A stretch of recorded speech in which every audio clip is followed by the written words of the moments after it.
வணக்கம். என் உயிரிலும் மேலான என் அன்பு சொந்தங்களுக்கு நான் உங்க மதுரை முனிஸ் கிட்டத்தட்ட 1.5 வருஷமா தமிழக வெற்றி கழகத்திற்கும் தலைவர் விஜய் அவர்களுக்கும் தொடர்ந்து ஆதரவாக வீடியோ வெளியிட்டிருக்கேன்.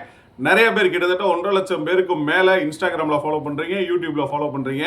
ஆனா யூடியூப்ல நான் ரீல்ஸ் வீடியோ மட்டும் தான் போடுவேன், மேக்ஸிமம் வீடியோ போடுறது இல்லை. ஸோ ஆனால் திரும்பி அந்த மாதிரி வீடியோக்கள் பதிவு செய்யலாம். ஏன்னா எலெக்ஷன் வந்துருச்சு. எல்லா கட்சியும் அவங்களுடைய பலத்தை காட்டுறது போல நம்மளும் நம்மளுடைய கருத்துக்களை நம்மளுடைய அடிமட்ட தொண்டர்களுக்கு தெரியப்படுத்த வேண்டும் என்பதற்காக என்னுடைய யூடியூப் சேனல்ல டெய்லி வீடியோஸ் வரும். சவுக்கு சங்கர், சாட்டை துரைமுருகன் இந்த மாதிரி பேசுறாங்க பார்த்தீங்களா, அந்த மாதிரி அனைத்து கேள்விகளும் நீங்கள் கேட்கக்கூடிய கேள்விகளுக்கு நான் பதிலளிக்க போறேன். ஸோ மறக்காம ஃபாலோ பண்ணிக்கோங்க அந்த யூடியூப் சேனலில். அது மட்டும் இல்லாமல் நம்மளுடைய ஃபாலோவர்ஸ் நிறைய பேர் நான் இது வரைக்கும் ரீச் பண்ணல. நீங்கள் தான் எல்லாருக்கும் நீங்கள் அனுப்பிச்சி விட்டு இதை ஃபாலோ பண்ண சொல்லுங்கள். தொடர்ந்து சப்போர்ட் பண்ணுங்கள். முடிந்தவரை நாம் முயற்சிப்போம். 2026 மாற்றத்திற்கான ஆண்டு. தளபதி விஜய் அவர்கள் தலைமையிலான தமிழக வெற்றி கழகம் மிக பெரும் வெற்றியை அடையும். அதற்கு நாம் அனைவருமே ஒன்று சேர்ந்து உழைப்போம். நன்றி.